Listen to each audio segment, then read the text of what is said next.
Well, Gus Andreone, I can't tell you how much of an honor this is to have a tennis guy, a tennis junkie, tennis professional, tennis broadcaster, interviewing the oldest and most respected PGA golf professional out there. Gus, in advance, thanks for your time today. There's so many things to talk about in your life, so many accomplishments. Where do we start? I don't know. Let's start in the beginning. How did you get into the game of golf? Who got you started? I started a caddy at St. Clair Country Club. We used to walk about 5 miles to get up there. So finally we got up there and we learned how to be a caddy. So that's how I got started in golf, being a caddy. And that was back in Pennsylvania. But you were you're a highly sought after caddy because you had holes in your shoes. Explain that. Back in those days, we got a big hefty sum for caddying for 60 cents a round. And this one doctor come out in the evening and all the caddies wanted to go home. I did too, but I happened to be one that stayed there a little longer than others. And so I used to get him in the evening for 9 holes. And I had holes on the bottom of my shoe, and I know he couldn't see very well, and he only wanted to play 9 holes. He wanted to get in early, and I did too. So, knowing he couldn't see very well, I had holes in my shoe. I'd pick his ball up with my foot. No, really? And I'd walk it 30 yards, and then lay it down. Hey, I'm hitting that ball a little long tonight. Yes, you are, Doc. You're doing very well. You're a smart young man back then. As a young man, as a kid, what did playing golf mean to you, Gus? I just come along with the game of golf and grew up with it and learned a lot from the people I caddied for, and I wanted none but the best golfers, because being interested in golf, I wanted to get the best swing I could get, and I wanted to get the best golfers, and that's how I learned to play golf. All right, back in 1935, you give your first golf lesson. What were you telling people back then about their golf game that you still tell them now? Because I know you can't go anywhere. You can't go anywhere in town in Sarasota without people asking about a golf swing. So what were you saying then that you're still saying now, Gus? Well, I'll tell you, each person you teach is a little different, so you have to adjust your teaching to the person you're teaching. Or you try to impress on them the importance of practice. Practice makes perfect. And you always work on a weak part of your game, and every part is important. And if you have a weakness in your game, that's the part you want to work on. You are the oldest, most respected PGA golf professional out there. All the young PGA guys, they seek you out. Gus, what can you tell us that will make us better young teaching professionals? What do you tell these young PGA pros?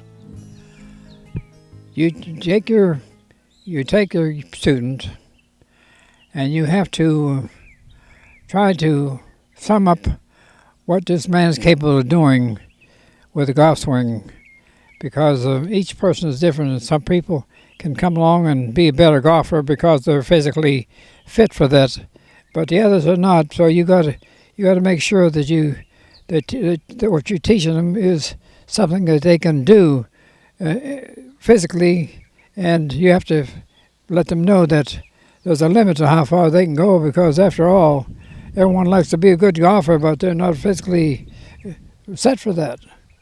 So that kind of limits just how far they can go in golf, but you want them to enjoy the game, and everyone's going to have a bad shot here and there. The main thing is to forget that one bad shot you missed. The most important shot you're going to hit next is the one coming up. The one you missed is gone. You can't do a thing about it. Forget it. Guess what, Gus? That tip can apply not only to golf, to our game of tennis. Great advice. Great tip, Gus. Thank you. You made a contribution to my golf game and my tennis game also. Talking about contributions, in your estimation, who have been some of the golfers to make the greatest contribution to your game of golf? Well, I named 5, in my opinion. Walter Hagen, he's the first man who went to the front door. The pros used to have to come in the back door back then. But when Walter Hagen, always coming in late, he always never dressed for golf. He'd be out just enjoying the night before, and when he came in, he had a game with Prince Charles. So he come in the front door with his golf clothes. He wanted to change to play golf with him, and he tried to come in the door, and the man in said, "Hey, you have to come in the back door." And when Prince Charles being in there, he said, "You come in the front door." And that's the first day. Walter Hagen's a man going in the front door of the game for the golf professionals. It raised the level of their respect for the pros. But the man they have to thank for all this is Prince Charles.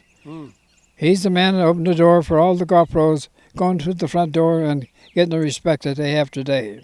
Now, Gene Sowson, he's the man that made it possible for golf getting exposure to the Charles' Wonderful World of Golf. Gene Sowson is the man that got that start. He got right here in Sarasota. And the third one is Ben Hogan. Ben Hogan has made practice so important. He practiced day and night, and when he'd go home in his room, in a hotel room, wherever he was, he never let a second go by that he didn't practice some part of his game. So he made practice important to the golf pros. Now comes Gary Player.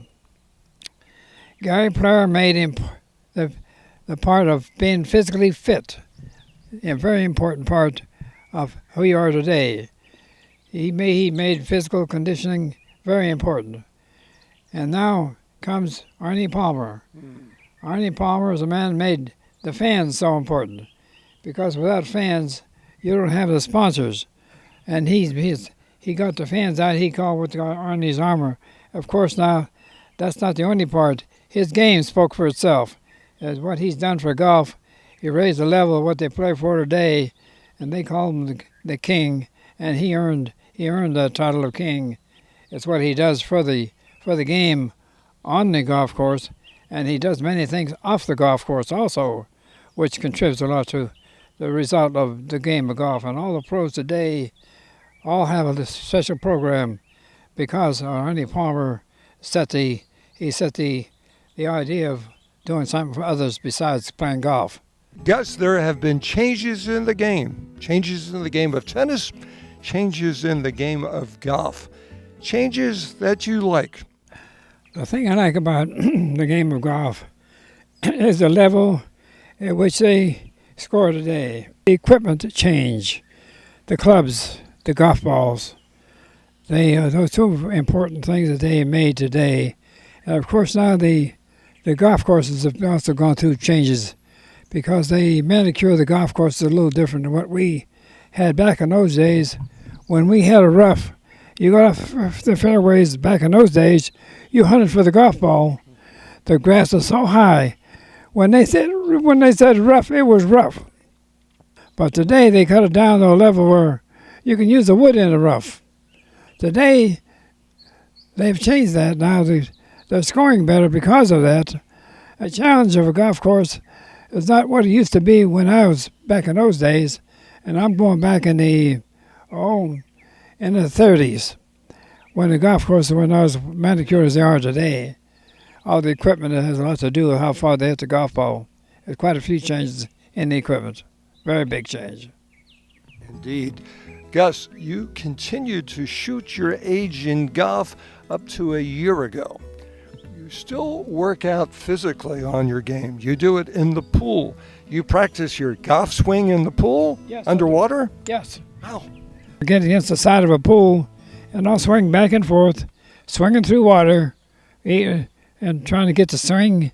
And I get resistance from the water, but I'll do that about 30 or 40 times in the pool, and I kind of feel that gives me a little exercise that I like because it has something to do with my game of golf. Gus, you were recently honored with the highest level of honor from France. You received the Order of Legion honor for serving in World War II. You served with General George Patton. What will those years always mean to you? Well, anybody who's been in service and they've been through where you've been part of the whole action that goes with being in war.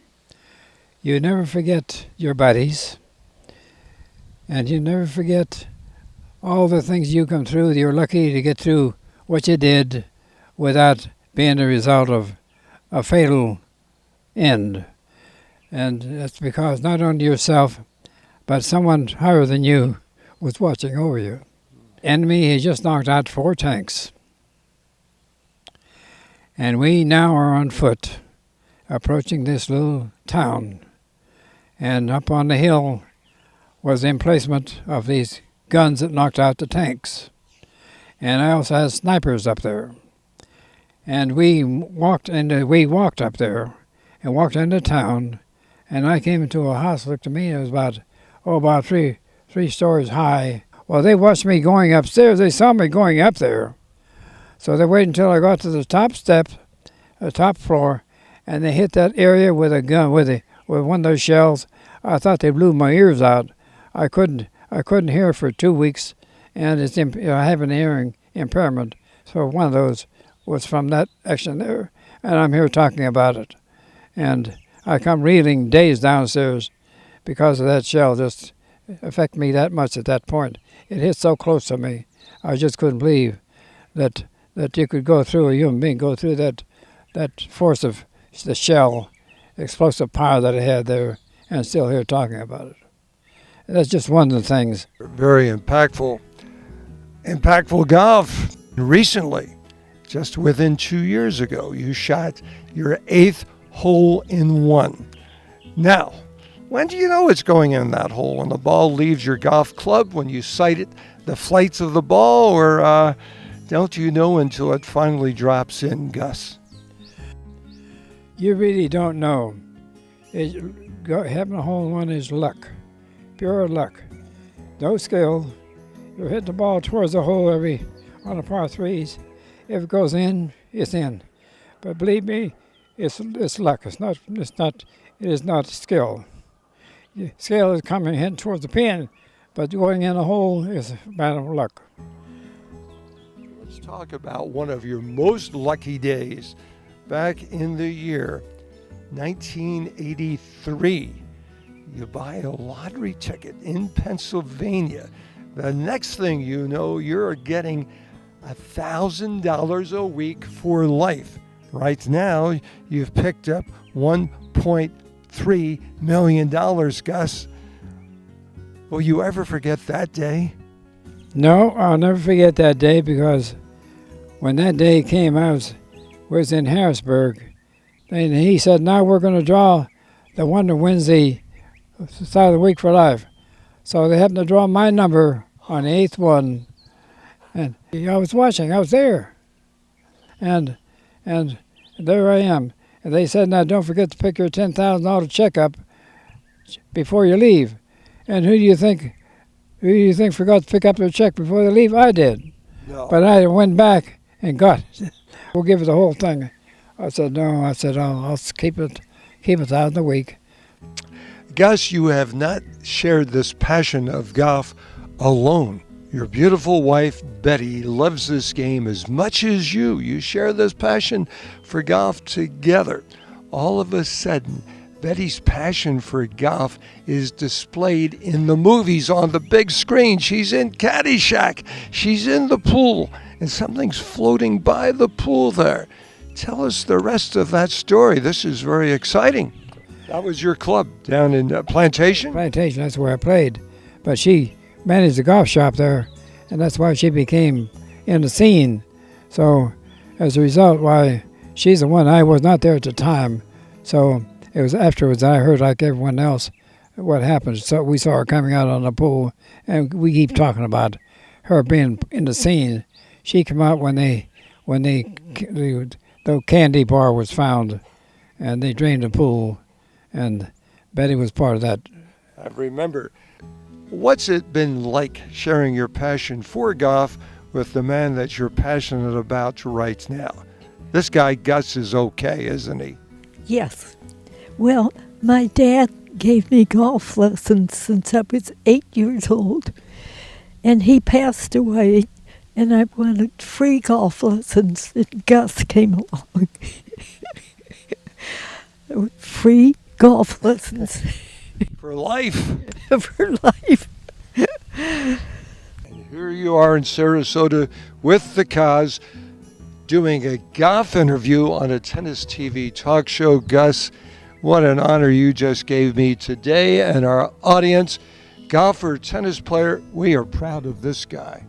Thank you, Gus. Thank you very much. Thank you very much. It was a pleasure being here and airing out all my experiences that I went through life here.